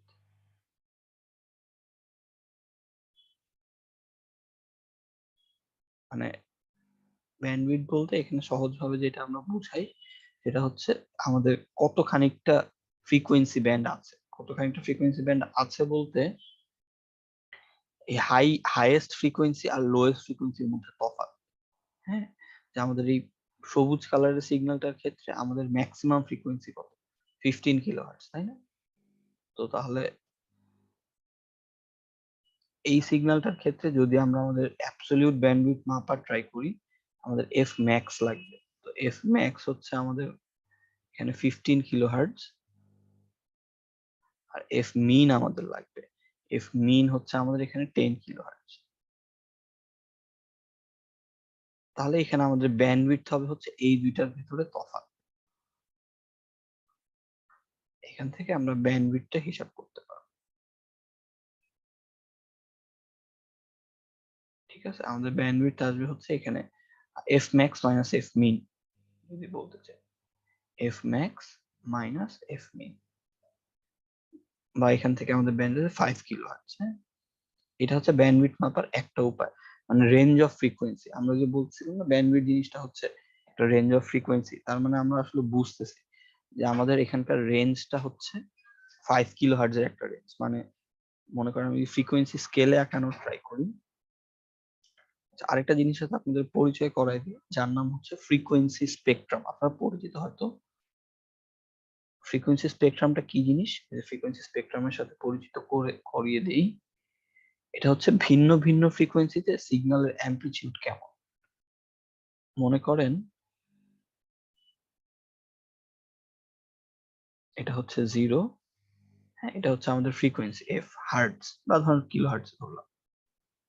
আর এটা হচ্ছে তার অ্যামপ্লিটিউড, অ্যামপ্লিটিউড বা এটাকে অ্যামপ্লিটিউড স্পেকট্রাম বলি আমরা, বা ম্যাগনিটিউড স্পেকট্রাম বলি। অ্যামপ্লিটিউড বা ম্যাগনিটিউড এটাই বলি না কেন ওয়াই এক্সিসে। তো এই জিনিসটাকে বলা হয় হচ্ছে অ্যামপ্লিটিউড স্পেকট্রাম বা ম্যাগনিটিউড স্পেকট্রাম বলা হয়। স্পেকট্রাম শব্দটা যখনই শুনবেন, হ্যাঁ, তখনই বুঝবেন সেখানে ফ্রিকোয়েন্সি রিলেটেড কিছু একটা আছে। একটু আগে আমরা ইএম স্পেকট্রাম দেখতেছিলাম না, ওখানেও কিন্তু আমরা ফ্রিকোয়েন্সি নিয়েই দেখছি, ফ্রিকোয়েন্সির রেসপেক্টে ইলেকট্রোম্যাগনেটিক ওয়েভ গুলো কোথায় কোথায় আছে, তাই না? যে ভিন্ন ভিন্ন ফ্রিকোয়েন্সি রেঞ্জে যে ইএম স্পেকট্রাম যখন দেখতেছিলাম, ওই যে আমি দেখতেছিলাম এই যে ইএম স্পেকট্রাম মানে হচ্ছে ইএম ওয়েভ গুলো, ইলেকট্রোম্যাগনেটিক ওয়েভ গুলো কোন ফ্রিকোয়েন্সি রেঞ্জে আছে সেই জিনিসগুলো হচ্ছে আমাদের ইএম স্পেকট্রাম। এইখানে এটাকে আমরা বলছি অ্যামপ্লিটিউড স্পেকট্রাম।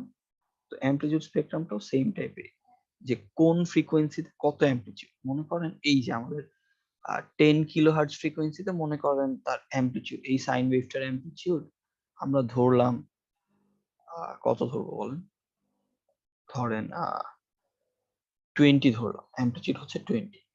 হ্যাঁ, তারপর এইখানে মনে করেন এই পরেরটা যেটা 15 কিলোহার্টজ, যেটা তার অ্যামপ্লিটিউড দেখা যাচ্ছে আরো বেশি, মনে করলাম এটার অ্যামপ্লিটিউড 35। অ্যামপ্লিটিউড মানে পিক ভ্যালু আর কি, অ্যামপ্লিটিউড বলতে বোঝাতে চাচ্ছি সাইন ওয়েভটার পিক ভ্যালু। আর মনে করেন যে পার্পল কালার, এর অ্যামপ্লিটিউড অনেক কম দেখা যাচ্ছে, মনে করলাম তার অ্যামপ্লিটিউড 8 ধরলাম। তাহলে এই যে অ্যামপ্লিটিউড স্পেকট্রাম আঁকতে হয় কিভাবে, অ্যামপ্লিটিউড স্পেকট্রাম আঁকতে হয় হচ্ছে এই ভিন্ন ভিন্ন ফ্রিকোয়েন্সির এই অ্যামপ্লিটিউড গুলোকে প্লট করতে হয়। হ্যাঁ, যেমন আমাদের এখানে কত কত ফ্রিকোয়েন্সি আছে, 10 কিলোহার্টজ, 12 কিলোহার্টজ আর 15 কিলোহার্টজ। তাহলে মনে করেন 10 কিলোহার্টজ এরটা হচ্ছে এইখানে, এটা ধরলাম 10 কিলোহার্টজ,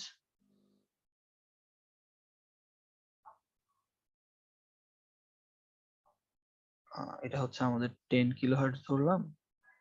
তারপরে ধরেন 12 কিলোহার্টজ, যেটা ছিল পার্পল কালারে, 12 কিলোহার্টজ। আর ধরেন এটা 15 কিলোহার্টজ। হ্যাঁ, এটা হচ্ছে 10, এটা হচ্ছে আমাদের 12, আর এটা হচ্ছে আমাদের 15, তাই না? এই ভিন্ন ভিন্ন ফ্রিকোয়েন্সিতে সাইন ওয়েভের অ্যামপ্লিটিউড গুলো কত সেগুলোকে প্লট করা। তো 10 কিলোহার্টজে অ্যামপ্লিটিউড ছিল হচ্ছে 20। তাহলে এখানে এরকম একটা বার আঁকাই, ওয়ান নট ল্যাগ করতেছে ভাবে।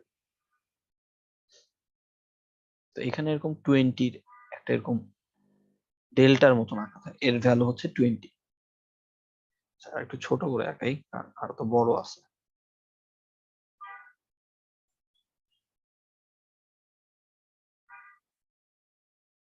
ঠিক আছে, অ্যামপ্লিটিউড গুলোকে আমরা ফোকাস করতেছি, এটার ভ্যালু হচ্ছে 20।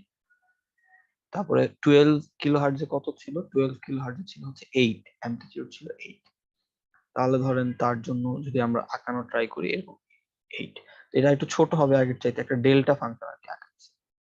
তাহলে এটা হচ্ছে ধরেন 12 এর জন্য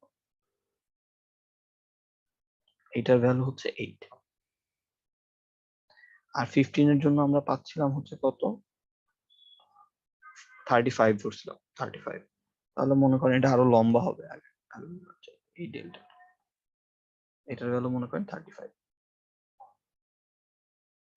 এই জিনিসটা যে আমরা আঁকি, এই জিনিসটাকে বলা হয় হচ্ছে অ্যামপ্লিটিউড স্পেকট্রাম।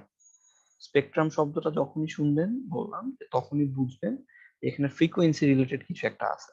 অ্যামপ্লিটিউড স্পেকট্রামে আমরা কি করি, ভিন্ন ভিন্ন ফ্রিকোয়েন্সিতে কত অ্যামপ্লিটিউড সেটা আমরা প্লট করি, এই জিনিসটাকেই বলা হয় হচ্ছে অ্যামপ্লিটিউড স্পেকট্রাম। অ্যামপ্লিটিউড স্পেকট্রাম বলা হয় বা এটাকে ম্যাগনিটিউড স্পেকট্রামও বলা হয়।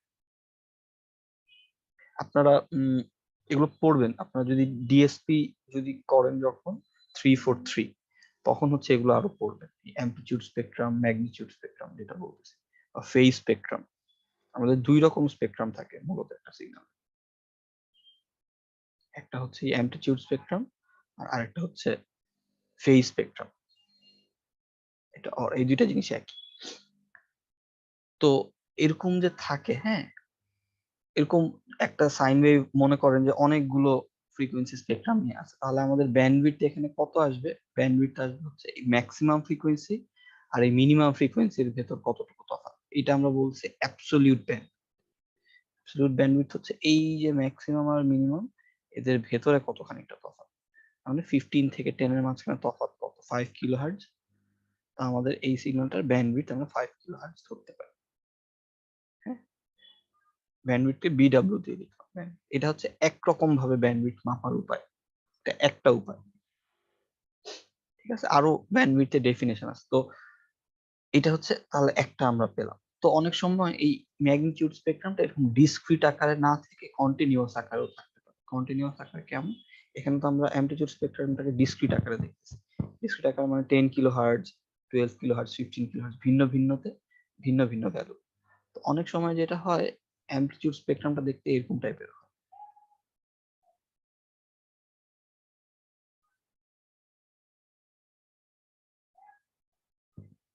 আচ্ছা। আরে আমার ওয়ান নোট।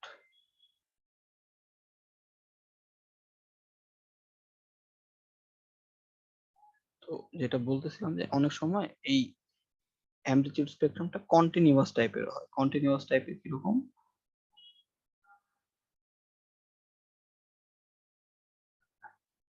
আমরা যেরকম ওই ডেল্টা দিয়ে বারবার দিয়ে দেখালাম, ভিন্ন ভিন্ন ডিসক্রিট না হয়ে পুরো জিনিসটা কন্টিনিউয়াস আকারে থাকে। কন্টিনিউয়াস আকারে থাকার মানে হচ্ছে এই টাইপের। এটা হচ্ছে আমাদের, এটা হচ্ছে একটা ডিসক্রিট ম্যাগনিটিউড স্পেকট্রাম যেটা বলছে, ডিসক্রিট অ্যামপ্লিটিউড স্পেকট্রাম। ডিসক্রিট মানে কয়েকটা ফ্রিকোয়েন্সিতেই শুধুমাত্র আছে।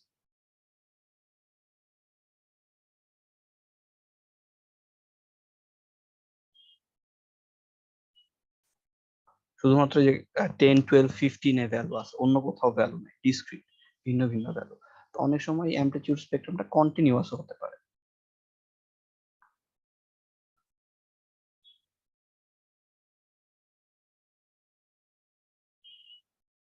এবং অধিকাংশ ক্ষেত্রে কন্টিনিউয়াসই হয় আসলে।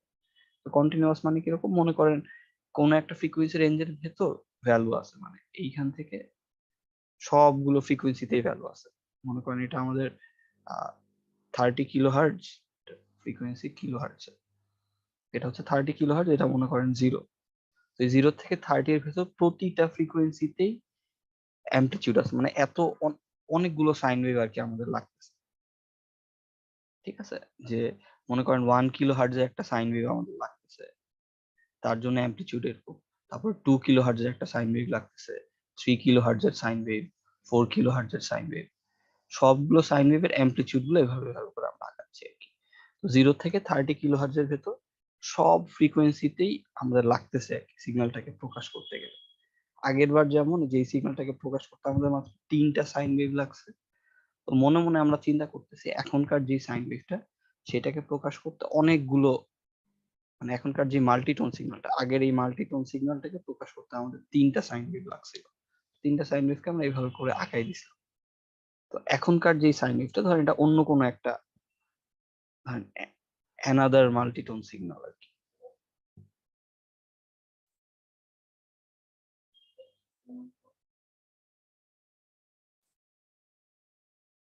আহ,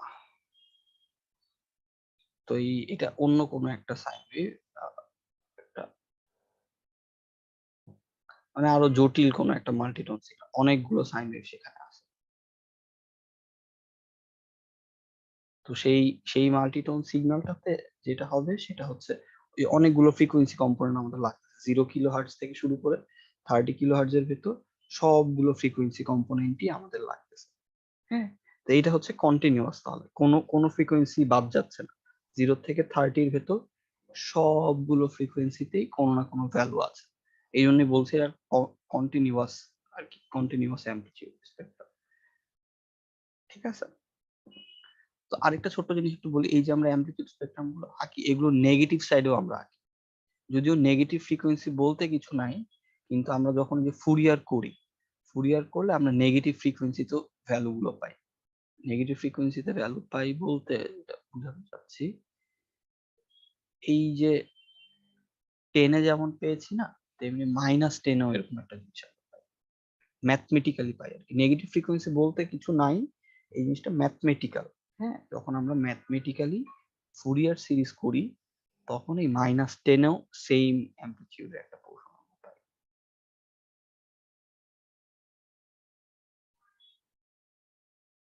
ঠিক আছে, এটা হচ্ছে -10। তারপরে -12 এ এরকম পার্পল কালার একটা পাই, এটা হচ্ছে -12। আর হচ্ছে -15 এও এরকম একটা জিনিস পাই, একদম সেম জিনিসই পাই, মিররিং হয় আর কি।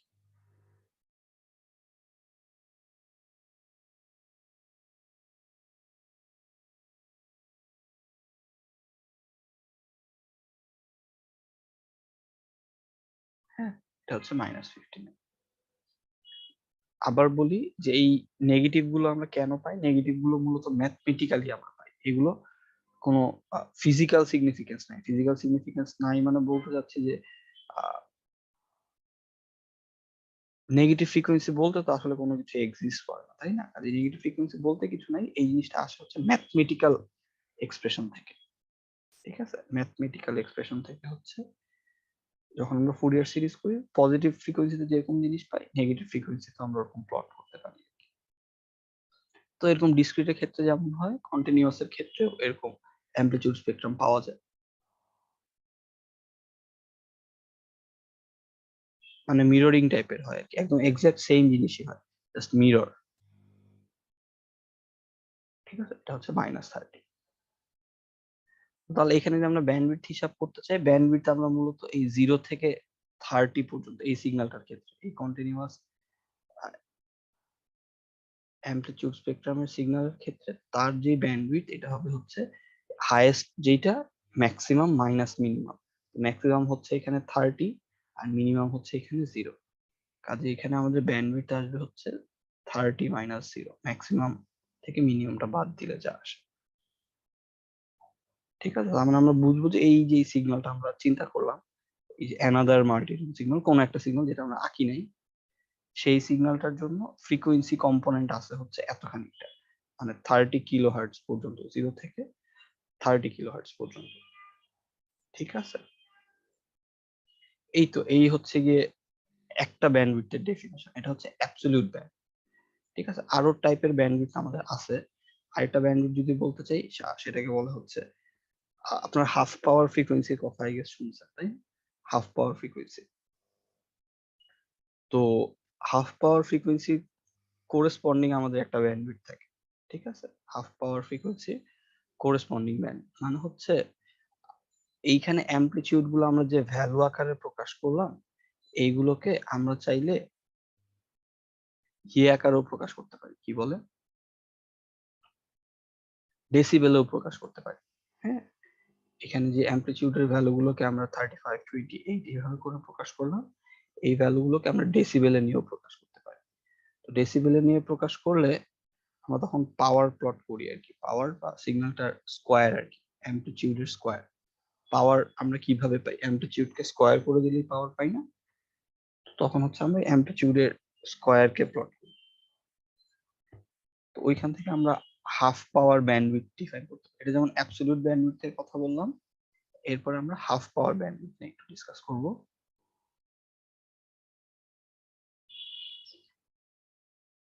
আচ্ছা, আগামীকাল আপনারা একটা এক্সট্রা ক্লাস জয়েন করতে পারবেন? ধরেন যদি বিকেলের দিকে আমরা নেই, আমাদের তো এই উইকে একটা ক্লাস মিস গেছে, তাই না? 21 তারিখ ছুটি ছিল যেহেতু, আগামীকাল 5টায় কি একটা এক্সট্রা ক্লাস অ্যারেঞ্জ করলে আপনারা জয়েন করতে পারবেন, নাকি ক্লাস আছে আপনাদের 5টায়, নাকি কেউ জয়েন করবেন? জি স্যার, 5টায় প্রবলেম নেই। আচ্ছা, ঠিক আছে, তাহলে আমি আগামীকাল আপনাদের আরেকটা এক্সট্রা ক্লাস নিব, ওইটাতে ইনশাল্লাহ আমরা এটা পুরোটা কভার করে কুইজের ব্যাপারে বিস্তারিত কথা বলবো। হ্যাঁ, আরেকটু আমি সময় নিব, একটু সময় নিচ্ছি, আপনারা চাইলে অ্যাটেন্ডেন্স দিয়ে দিতে পারেন, আমি আরেকটু সময় নিচ্ছি, হাফ পাওয়ার ব্যান্ডউইথ সম্পর্কে একটু বলি। হ্যাঁ, আগামীকাল 5টায় তাহলে আপনাদের একটা এক্সট্রা ক্লাস আর কি নিব এই উইকে, যেহেতু আমরা একটা ক্লাস মিস করলাম, কাজেই ক্লাসটা নিয়ে নেওয়া দরকার, না হলে পরে বিপদ হবে। আচ্ছা, তো হাফ পাওয়ার ব্যান্ডউইথ হচ্ছে এই যে আমরা অ্যামপ্লিটিউড স্পেকট্রামটা আঁকালাম,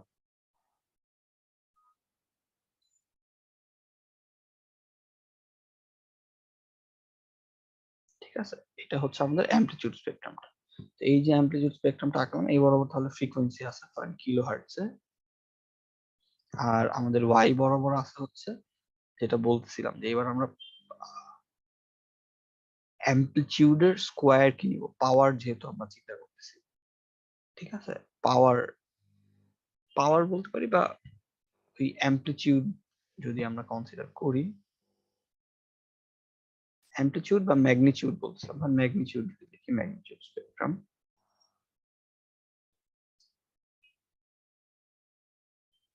এই ম্যাগনিটিউডটা আসলে কি, এই যে আমাদের ধরেন এক্সটি যদি কোনো একটা টাইম ডোমেইন সিগন্যাল থেকে থাকে, তো সেটাকে আমরা যখন ফুরিয়ার সিরিজ করি বা ফুরিয়ার ট্রান্সফর্ম করি, ফুরিয়ার ট্রান্সফর্ম করলে তো আমরা ফ্রিকোয়েন্সি ডোমেইন এক্সপ্রেশন পাই, তাই না?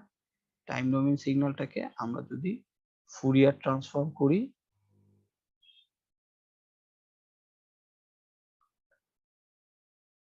তাহলে তো আমরা হচ্ছে ফ্রিকোয়েন্সি ডোমেইন এক্সপ্রেশনটা পাই। তো এই ফ্রিকোয়েন্সি ডোমেইনের যদি আমরা ম্যাগনিটিউড নিই, সেটাই আসলে ম্যাগনিটিউড স্পেকট্রাম। এটা পাওয়ার পরে তার যদি শুধুমাত্র আমরা ম্যাগনিটিউডটাকে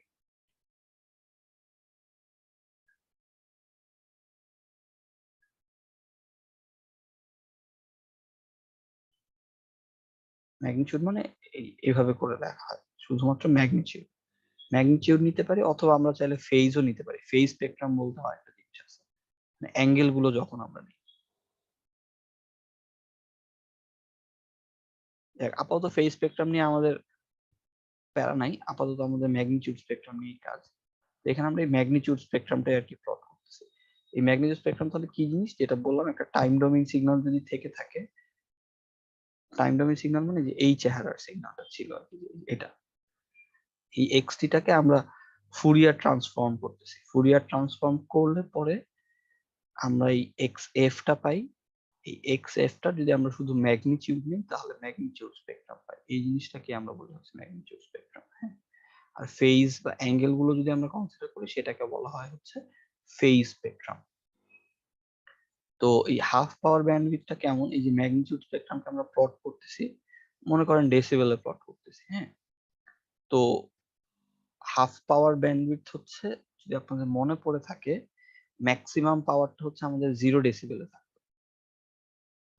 আগের মতন আমরা চিন্তা করলাম যে ধরেন আমাদের অ্যামপ্লিটিউড স্পেকট্রামটা দেখতে এই টাইপ,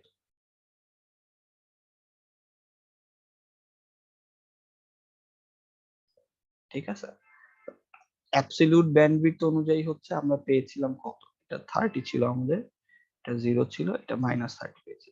অ্যাবসলিউট ব্যান্ডউইথের ডেফিনিশন অনুযায়ী আমাদের ব্যান্ডউইথ ছিল হচ্ছে 30 কিলোহার্টজ, এটা ছিল অ্যাবসলিউট ব্যান্ডউইথ।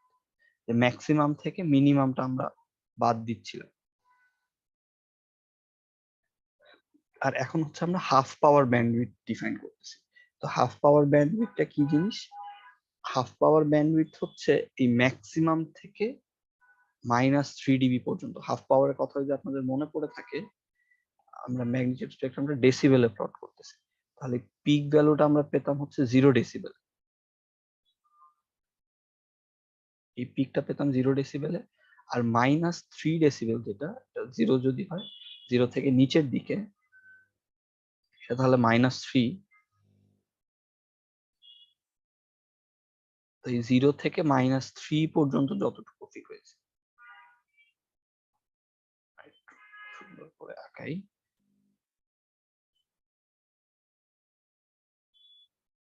এই ভ্যালুটা হচ্ছে আমাদের -3 ডেসিবেল যদি বলি। এটা হচ্ছে 0 ডেসিবেল, ম্যাগনিটিউডটা আমরা ডেসিবেলে প্লট করতেছি। তাহলে -3 ডেসিবেলের ভেতর যতটুকু ফ্রিকোয়েন্সি, এটা যদি আমরা কাট করি, এই বরাবর একটা প্যারালাল লাইন ড্র করলাম, এটা এখানে কাট করব, এখানে কাট করলে এবার নিচ দিক বরাবর যদি আমরা নামি, তাহলে যতটুকু ফ্রিকোয়েন্সি পাবো, এই যে এতখানিটা, এইটাই হবে হচ্ছে আমাদের হাফ পাওয়ার ব্যান্ড। এই যত খানিকটা ব্যান্ডউইথ বা ফ্রিকোয়েন্সি আমরা পাবো, ফ্রিকোয়েন্সি রেঞ্জ, মনে করেন এটা হয়তো আমরা কত পেলাম, কথার কথা ধরেন এটা আমরা পেলাম হচ্ছে কত 10 ধরতে পারি, বা ধরেন এটা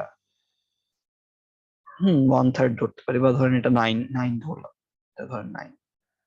তাহলে এইখানকার আমাদের ব্যান্ডউইথ, হাফ পাওয়ার ব্যান্ডউইথ যেটা হবে,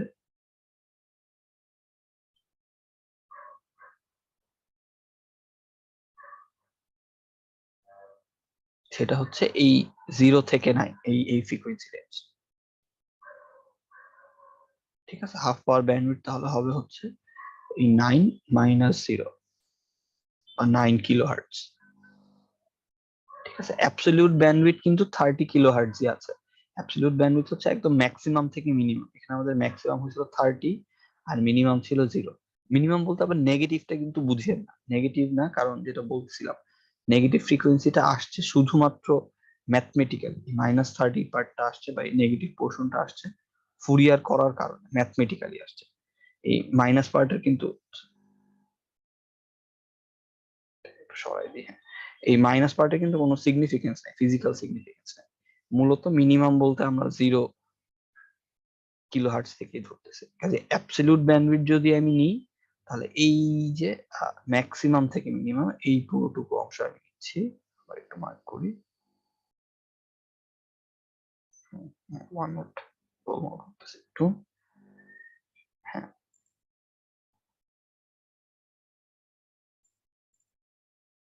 আচ্ছা। হ্যাঁ, তো তাহলে অ্যাবসলিউট ব্যান্ডউইথ বলছি যে এই ম্যাক্সিমাম থেকে মিনিমাম পুরো পুরো ফ্রিকোয়েন্সি রেঞ্জটুকু আমি যদি নিই, সেটাকে আমরা বলছিলাম অ্যাবসলিউট ব্যান্ডউইথ। আর হাফ পাওয়ার ব্যান্ডউইথ কতটুকু বলতেছি, যে এই যে 0 ডেসিবেল মানে ম্যাক্সিমাম যেটা ছিল 0 ডেসিবেল পিকটা, সেখান থেকে -3 ডেসিবেল এর ভেতরে যতটুকু ফ্রিকোয়েন্সি, এই -3 ডেসিবেল পর্যন্ত আমি দাগ টানলাম, -3 ডেসিবেল পর্যন্ত দাগ টানলে সেটা যদি নিচ দিক বরাবর নেই তাহলে 9 কিলো হার্টজে কাট করতেছে। তাহলে এখানে আমাদের হাফ পাওয়ার ব্যান্ডউইথ হচ্ছে 9 কিলো হার্টজ। ঠিক আছে, তো এরকম আমরা হাফ পাওয়ার ব্যান্ডউইথ ডিফাইন করতে পারি। আরো কয়েক রকম ব্যান্ডউইথ আছে, যেমন আমাদের আরেকটা ব্যান্ডউইথ আছে হচ্ছে গিয়ে 0 টু 0, মানে আমরা নেগেটিভটাকেও নিব, ওটা নিয়ে আরেকটা ব্যাপার আছে, ওটা নিয়ে একটু কথা বলবো। Null bandwidth, null to null bandwidth আরেকটা আছে, মানে নেগেটিভ পোর্শনটাও যখন আমরা নিই। ঠিক আছে, আরেকটা আছে পাওয়ারের সাথে রিলেট করে। তো নেক্সট এই আপনাদের আগামীকাল ইনশাল্লাহ একটা এক্সট্রা ক্লাস দিই, একটু আপনারা কাইন্ডলি জয়েন করেন, 5টার দিকে নিতে পারি আমরা, 5টা থেকে এই সেশনটা আর কি আমরা এই স্লাইডটা ইনশাল্লাহ শেষ করে দিব, আর কুইজ সম্পর্কে একটু ডিসকাস করব। ঠিক আছে, অত বেশি সময় লাগবে না হোপফুলি। কাজে ইনশাল্লাহ একটু নেক্সট ক্লাসটা আপনারা আগামীকাল আমি ক্লাসরুমে পোস্ট করে দিচ্ছি। হ্যাঁ, আমি ক্লাসরুমে পোস্ট করে দিচ্ছি, কাজে ওকে। আজকে এই পর্যন্ত কারো কোনো কোয়েরি আছে বলেন তো? আমরা হচ্ছে আজকে ব্যান্ডউইথ নিয়ে পড়তেছিলাম, দুইটা ব্যান্ডউইথ আমরা দেখলাম, একটা অ্যাবসলিউট ব্যান্ডউইথ, যে ম্যাক্সিমাম থেকে মিনিমামটা যদি আমি বাদ দিয়ে দিই এই স্পেকট্রামে, তাহলে আমি হচ্ছে অ্যাবসলিউট ব্যান্ডউইথ পাই। হাফ পাওয়ার ব্যান্ডউইথ হচ্ছে এই যে 0 ডিবি থেকে -3 ডিবি, এই রেঞ্জের ভেতর আমার যতটুকু ফ্রিকোয়েন্সি কম্পোনেন্ট, এই 0 ডিবিতে ছিল হচ্ছে 0, আর এই -3 ডিবিতে আছে হচ্ছে 9, কাজে আমার এখানে রেঞ্জটা হচ্ছে 9 কিলো হার্টজ। ঠিক আছে, এই 0 ডিবিতে ছিল হচ্ছে 0, আর -3 ডিবিতে হচ্ছে আমরা পাচ্ছি এই 9 কিলোহার্টজ। কাজে এইখানে যতটুকু ফ্রিকোয়েন্সি রেঞ্জ সেটাই হচ্ছে আমাদের হাফ পাওয়ার ব্যান্ডউইথ। তো নেক্সট দিন আমরা বললাম যে আরো আরো কিছু ব্যান্ডউইথ একটু ডেফিনেশন দেখবো। আমাদের ব্যান্ডউইথটা মূলত ব্যবহার হয় এই কোর্সে, অনেক ব্যবহার করা হয়। তো বাই ডিফল্ট আমরা সাধারণত অ্যাবসলিউট ব্যান্ডউইথ দিয়েই কাজ করি অধিকাংশ সময়, তবে অন্যান্য ব্যান্ডউইথ গুলো আমাদের কাজে লাগে। ঠিক আছে, আচ্ছা, এই পর্যন্ত কারো কোনো কোয়েরি আছে বলেন তো? এই পর্যন্ত কারো কোনো কোয়েরি থাকলে আমাকে জিজ্ঞেস করতে পারেন এই পর্যন্ত, যদি কোনো কোয়েরি থেকে থাকে। আচ্ছা, আমি রেকর্ডিংটা একটু স্টপ করি।